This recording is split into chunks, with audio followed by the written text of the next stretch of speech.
Hello दोस्तों, modern study 2.0 के YouTube channel में आपका स्वागत है। तो चलिए आज हम स्टार्ट कर रहे हैं, इंडियन पॉलिटी पढ़ेंगे। इंडियन पॉलिटी में हम स्टार्ट कर रहे हैं रेगुलेटिंग एक्ट। तो रेगुलेटिंग एक्ट क्या था, ये जो है इसके आने का रीज़न क्या था इंडिया में, पहले उसके जो है हम कारण समझते हैं कि क्यों आया इंडिया में रेगुलेटिंग एक्ट। अब पॉलिटी में इसको हम क्यों पढ़ते हैं, तो पॉलिटी में पढ़ने का रीज़न हमको जो है, इसको पढ़ने का मेन रीज़न है कि ये जो इंडिया में पहला कोई नियम या कानून, इसको हम मान लें पहला जो है लिखित तौर पे इंडिया के लिए ये बन के आया था। हालांकि इंडिया के लोगों के लिए ये नहीं था, लोगों पे लागू नहीं हुआ, ये जो कंपनी पे लागू हुआ, लेकिन ये पहला नियम था इंडिया में जो बन के लिखित तौर पे ब्रिटेन से आया था। और इसी तरह जो है बहुत सारे एक्ट आएंगे जो 20-20 साल पे आएंगे। 1773 में आया, 93 में, 13 में, 1813, 1833, ये जो जितना नियम आया, ये जो संविधान बना, तो इनमें से बहुत सारी चीज़ों को संविधान में लिया गया है। तो इसलिए जो ये इम्पोर्टेंट है, इसको हमको इसलिए पॉलिटी में पढ़ना है। तो चलिए अब हम चर्चा करते हैं कि ये जो रेगुलेटिंग एक्ट आया, ये क्यों आया नियम, अभी तक क्यों नहीं आया। कंपनी 1600 में आ गई थी, पहले क्यों नहीं ये नियम आया। तो इसके आने का मेन रीज़न जो था, ये कंपनी जो है लॉस में जा रही थी, घाटा में जा रही थी। घाटा में जा रही थी तो ब्रिटेन के लोग क्यों परेशान थे, परेशान इसलिए थे कि कंपनी में सब जो हाई लेवल के व्यापारी थे, जो है उद्योगपति थे बड़े बड़े, उनका भी जो इस कंपनी में शेयर था, कंपनी में शेयर था।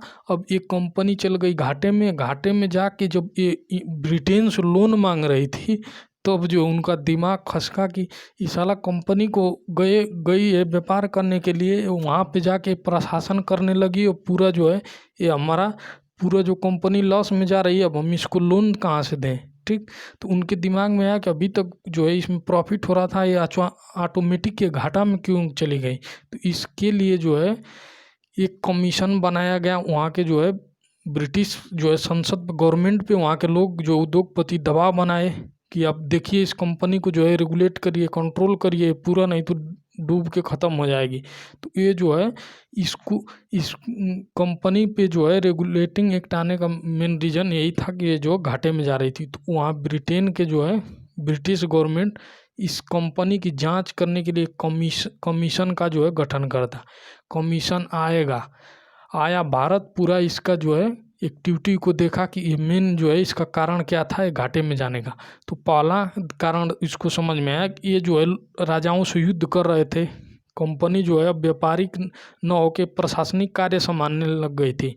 तो ये जो है राजाओं से युद्ध कर रही थी, तो उसमें जो है पैसा जा रहा था, क्योंकि ये जो सेना का भी खर्चा उठाना पड़ता था, युद्ध में जो नुकसान होता था वो जो कहाँ से आता था, वो जो कंपनी का पैसा ही उठा के उसमें लगाते थे, वहाँ पे भी ये नुकसान हो रहा था। प्लस एक चीज़ जो है जांच आयोग देखा कि ये जो जितना ये कर्मचारी थे ससुरा अपना पूरा व्यापार, तो ये तो कंपनी कर्मचारी हैं लेकिन ये अपना निजी व्यापार खोल के बैठे हुए हैं। ठीक, अपना निजी व्यापार चला रहे हैं, कंपनी जा रही है घाटे में, कमा के पूरा लाल हो गए हैं। ठीक, तो ये जो कमीशन ने देखा, तो ये सब चीज़ों को जो है एक्टिविटी इनकी जाके वहाँ पे ब्रिटेन में रिपोर्ट करता है। तो ब्रिटिश संसद जो है अब ये पूरा इसकी जान गई हरकत कंपनी क्या कर रही है, तो उसको कंट्रोल करने के लिए अब ये जो है ब्रिटिश संसद एक ईस्ट इंडिया कंपनी को कंट्रोल करने के लिए एक नियम बनाती है कि इसको कंट्रोल किया जाए। ठीक, तो इसको कंट्रोल करने के लिए जो नियम बना के जो इंडिया में भेजा गया, वही था ये रेगुलेटिंग एक्ट। ठीक, 1773 में ये जो है भारत में आता है, ईस्ट इंडिया कंपनी पे लागू होने के लिए जो है इसको लागू किया जाता है। इसमें क्या क्या नियम थे उसको हम अच्छे से समझेंगे एक एक चीज़ को। तो ये कंपनी जो है टोटल घाटे में जा रही थी, ये जो है व्यापार कर रही थी, ये प्रशासन करने लग गई। 1764 में बक्सर का युद्ध,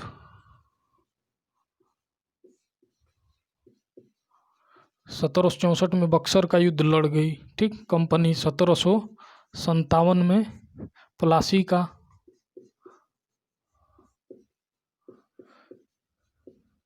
इस दो युद्ध तो यहाँ पे लड़ चुकी है। ठीक, ये जो बहुत चालाक थे अंग्रेज ससुरा, ये जो है लोगों को अब आपस में लड़ाते थे। ठीक, यहाँ पे हम देखेंगे सिराजुद्दौला को जो है यहाँ पे मीर जो है जाफर को मिला के अपनी तरफ, उसको भड़का के और जो है उसमें युद्ध करा के अपने फरार हो जाते हैं। ये जो आपस में लड़ते हैं, इसी तरह जो है ये फूट डालो वाली नीति जो है पालन कर रहे थे स्टार्टिंग से ही, हम देख चुके थे इतिहास में।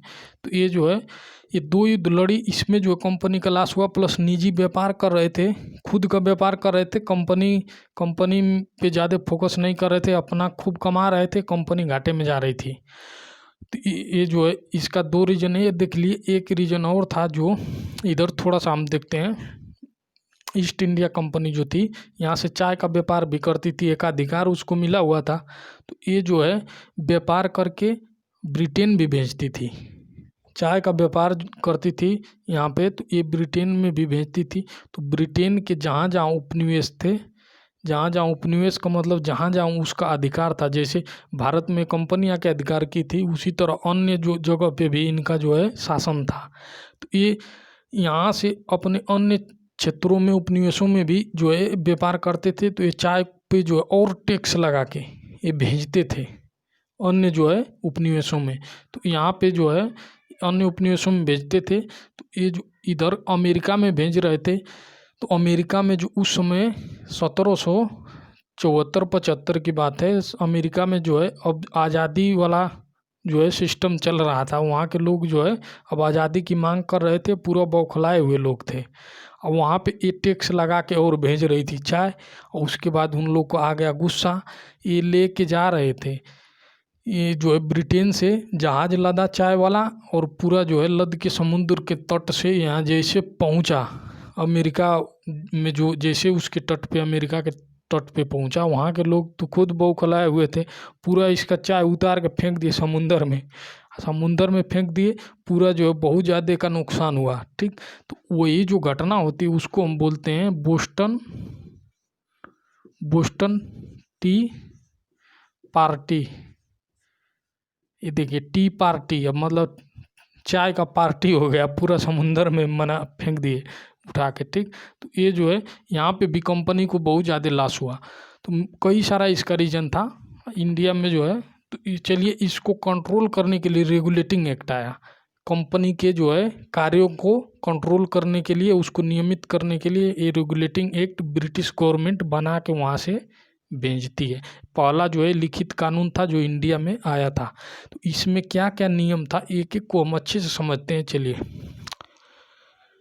ये जो है हिस्ट्री में इसको अच्छे से, इसका जो हम व्यापारिक जो है पूरा क्षेत्र देखेंगे। यहाँ हमको प्रशासनिक क्षेत्र देखना है क्योंकि हम पॉलिटी पढ़ रहे हैं। ठीक, तो चलिए देखिए एक एक करके हम समझते हैं। पहला जो है ये देखिए, ये इसकी इनकी जो है प्रेसिडेंसी बन चुकी थी। यहाँ पे था मद्रास था, यहाँ पे था बम्बई। ये जो अभी 1995 में इसका नाम बदल के 1995 में मुंबई हो गया, ये मद्रास चेन्नई हो गया। यहाँ पे था बंगाल।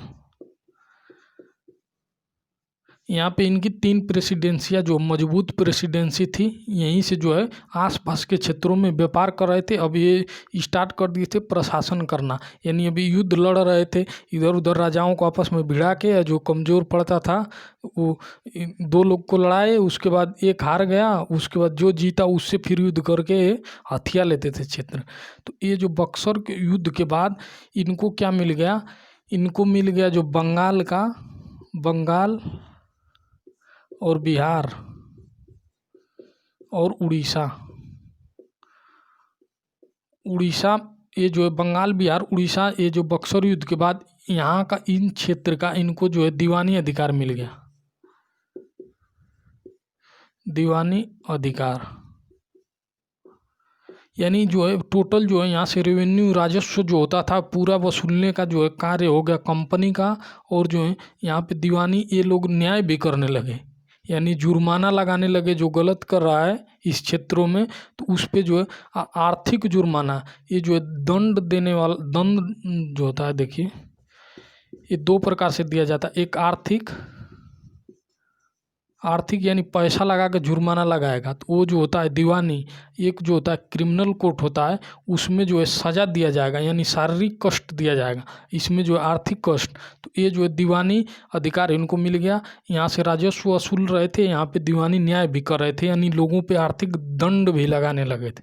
चलिए तो ये देखिए, तो ये जो बंगाल बिहार, बंगाल हो गया, मुंबई हो गया, मद्रास, तो इस एक्ट में जो नियम आया उसको हम एक एक समझते हैं। देखिए पहला इसका नियम अच्छे से देखिए, इसमें आया कि जो बंगाल का गवर्नर होता था, यहाँ का भी गवर्नर था, यहाँ के भी गवर्नर थे, तो बंगाल के जो गवर्नर थे वो थे वारेन हेस्टिंग। यहाँ पे लिख दे रहे हैं, बंगाल के गवर्नर वारेन हेस्टिंग। ये जो है 1773 की बात हो रही है, 1773 में वारेन हेस्टिंग थे। तो ये क्या किया गया कि ये बंगाल के गवर्नर को जो है अब बंगाल का गवर्नर जनरल बना दिया गया। यानी पहला इस नियम में आया था रेगुलेटिंग एक्ट में, ये जो हो गए बंगाल के गवर्नर जनरल, ये कौन हो गए? Warren Hasting.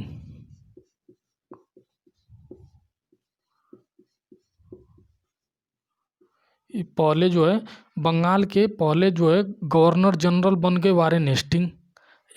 जो है आखिरी गवर्नर थे वारेन हेस्टिंग, और पहले गवर्नर भी जनरल बन गए, क्योंकि जो गवर्नर तो बहुत सारे इसमें बंगाल के हुए, तो आखिरी गवर्नर पूछेगा तो ये वारेन हेस्टिंग थे। इन्हीं को जो है गवर्नर जनरल बनाया गया। ये जो है 1774 में इनको बनाया गया, 1774 में। तो ये गवर्नर जनरल बन गए, बंगाल के गवर्नर जनरल। रेगुलेटिंग एक्ट 1773 में भारत में आया था, ठीक। उसके बाद क्या किया गया, अब इसको गवर्नर जनरल बनाने के बाद इनकी सहायता के लिए, गवर्नर जनरल की सहायता के लिए एक कार्यकारिणी परिषद, कार्यकारिणी परिषद, एक कार्यकारिणी परिषद बनाया गया, जो क्या करेगा, एक गवर्नर जनरल की हेल्प करेगा, सहायता करेगा। इसके जो है इसमें जो है टोटल इसमें 4 मेंबर थे, ये 4 मेंबर थे। इन्हीं के जो है आधार पे कोई डिसीजन लेना था, तो ये मान लीजिए कि ये 3 लोग, एक ये जो है इसमें डिसीजन लेने के लिए ये 4 लोग थे। ये बहुमत के आधार पे, बहुमत जिस पक्ष मान लीजिए कोई चीज़ है उस पे कानून बन रहा है, तो जिस कानून की तरफ जो है ज़्यादा लोग होंगे, जहाँ बहुमत होगा वहीं जो मान्य होता था। तो ये जो इसमें 4 लोग थे टोटल।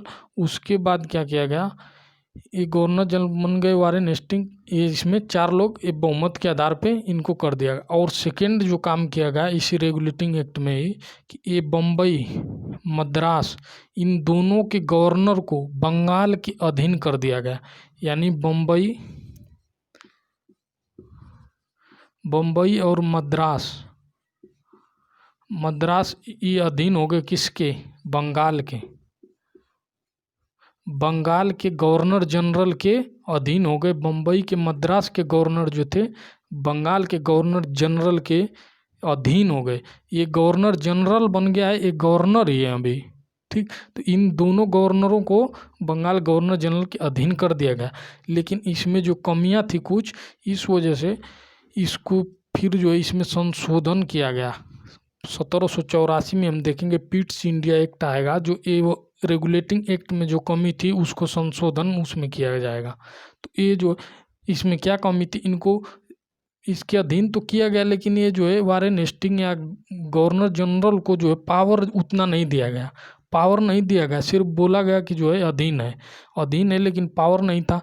तो ये लोग जो है अधीन का क्या मतलब, इनको बिना रिपोर्ट किए कोई कार्य नहीं करेंगे। लेकिन क्या हो रहा था कि ये बम्बई के लोग जो है, अब बम्बई के गवर्नर या मद्रास के, ये जो बिना पूछे बंगाल से अपना युद्ध लड़ने लग गए, ठीक। तो इनको पावरफुल नहीं बनाया। तो ब्रिटेन जो है वो देखा कि जो है बंगाल का गवर्नर जनरल हम बना दिए, लेकिन उसको पावर उतना नहीं दिए, ये लोग मनमानी कर रहे हैं, ये कंट्रोल नहीं कर पा रहा है इसको। तब जो है इसमें संशोधन किया जाएगा, हम आगे पढ़ेंगे 1784 में पिट्स इंडिया एक्ट। तो इसको पावरफुल बना दिया जाएगा। ये 4 लोग थे, इसमें से एक घटा दिया जाएगा, ये 3 मेंबर हो जाएंगे, तो पावरफुल हो जाएगा। कैसे, उसको हम देखेंगे आगे। तो चलिए अभी फ़िलहाल में इतना देखिए, बंगाल गवर्नर जनरल। इसके बाद हम नेक्स्ट आगे का देखते हैं। इसमें रेगुलेटिंग एक्ट में एक और सिस्टम आया, सेकेंड हम देखिए यहाँ पे 1774 में बन गया एक सुप्रीम कोर्ट की स्थापना हो गई। Supreme court. अब देखिए सुप्रीम कोर्ट क्या करेगा, ये दीवानी मामला तो ये देख ही रहे थे, अब ये सुप्रीम कोर्ट को ये दे दिया गया कि तुम दीवानी भी देखो फौजदारी भी देखो। तो ये सुप्रीम कोर्ट जो है दीवानी मामला फौजदारी मामला दोनों पे न्याय करने के लिए आ गया था। तो इसकी स्थापना 1774 में, इसमें जो है टोटल 4 मेंबर थे, इसमें 4 थे। एक जो था मुख्य न्यायाधीश था, मुख्य न्यायाधीश एक, और 3 जो है इसमें 3 अन्य थे, 3 अन्य न्यायाधीश थे, 3 अन्य न्यायाधीश इसमें थे और एक मुख्य न्यायाधीश था। तो ये पहला जो है इसमें जो जिस मुख्य न्यायाधीश की नियुक्ति हुई वो पहला जो इसमें था उसका नाम देख लीजिए, सर एलिजा, देखिए सर एलिजा इम्पे, ये इम्पोर्टेंट है, ठीक। तो ये सर एलिजा इम्पे जो है प्रथम मुख्य न्यायाधीश सर एलिजा एम्पे इसमें बनाए गए।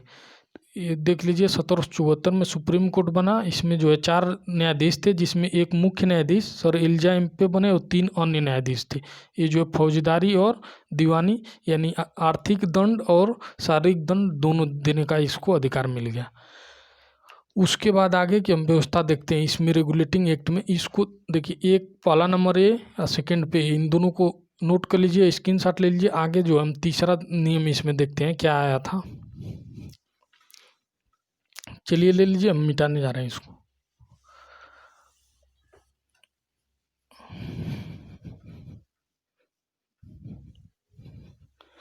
चलिए देखिए, इसमें जो था एक बोर्ड ऑफ डायरेक्टर जो था, बोर्ड ऑफ डायरेक्टर,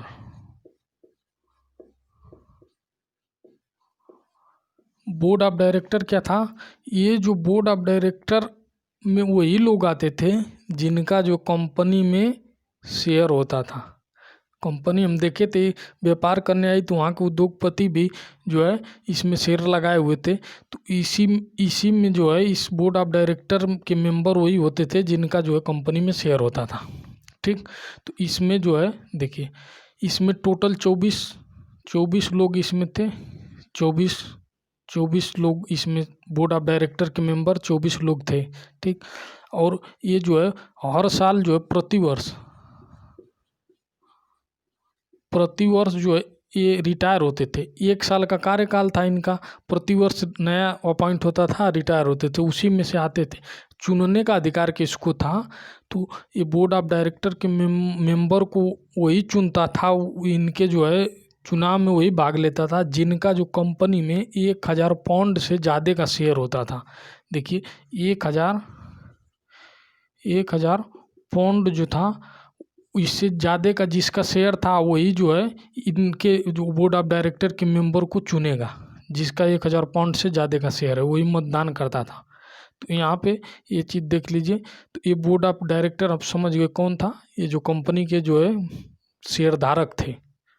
चलिए इसको देख लीजिए, इसमें हम देख लिए 24। तो इसमें चेंजिंग क्या किया गया, ये पहले का सिस्टम है, प्रतिवर्ष रिटायर होते थे। तो ये रेगुलेटिंग एक्ट आया तो इसमें क्या कर दिया गया कि इसका कार्यकाल जो है 4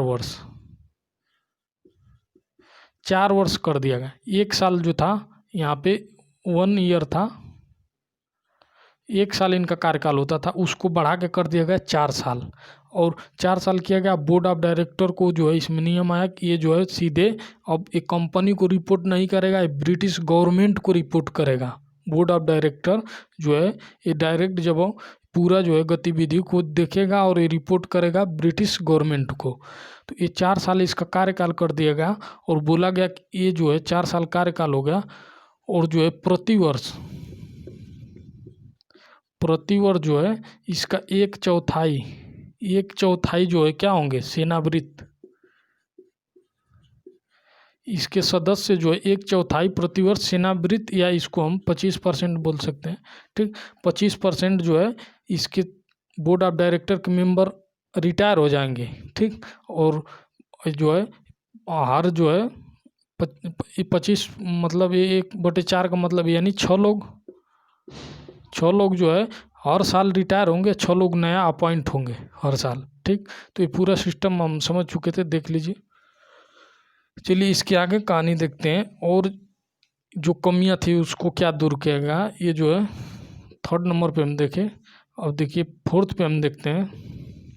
और इसमें जो नियम आया था वो क्या था, ये बोला गया कि ये जो कर्मचारी थे ससुरा अपना पूरा खुद व्यापार कर रहे थे, कंपनी घाटे में डूब रही थी, इनसे जो है कोई इफेक्ट नहीं पड़ रहा था, इनका जो है निजी व्यापार चल रहा था, पैसा आ रहा था चाँप के, कोई दिक्कत नहीं था।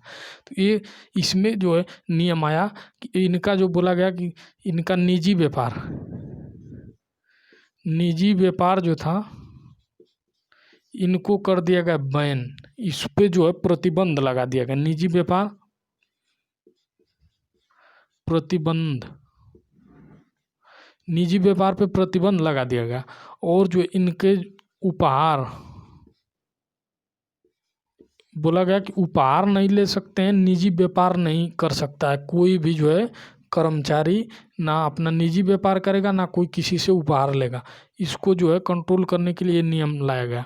और जो बोला गया चलो ठीक है तुम्हारा हम वेतन को बढ़ाई देते हैं। तो वेतन क्या किया गया इनका वेतन जो है, इनका वेतन इंक्रीज कर दिया गया। यानी वेतन जो है बोला गया कम कि तुम्हारा हम वेतन बढ़ा दे रहे हैं, तुम अपना निजी व्यापार बंद कर दो और उपहार लेना बंद कर दो, हम वेतन को बढ़ा देते हैं।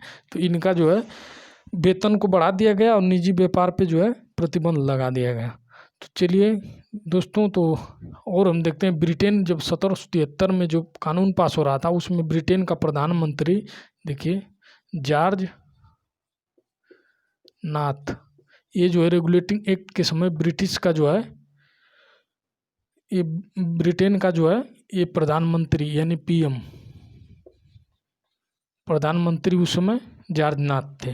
तो ये जो है पूरा आया रेगुलेटिंग एक्ट, इसको कंट्रोल किया। अब जो इस रेगुलेटिंग एक्ट जो है कंट्रोल किया, लेकिन जहाँ कंट्रोल अभी नहीं हो पाई कंपनी, इसके बाद भी मनमानी जहाँ हो रहा था उसको संशोधन हो जाएगा। इसके बाद इसमें संशोधन कर हो जाएगा और एक नया एक्ट आएगा, उसको हम बोलेंगे पिट्स इंडिया एक्ट। ये 1784 में इसको देखा जाएगा। ये इतना कंट्रोल किया गया, फिर भी यहाँ जहाँ मनमानी हो रही है उसको कंट्रोल करना पड़ेगा। तो वहीं पे आएगा पिट्स इंडिया एक्ट, जो ये रेगुलेटिंग एक्ट में संशोधन करेगा।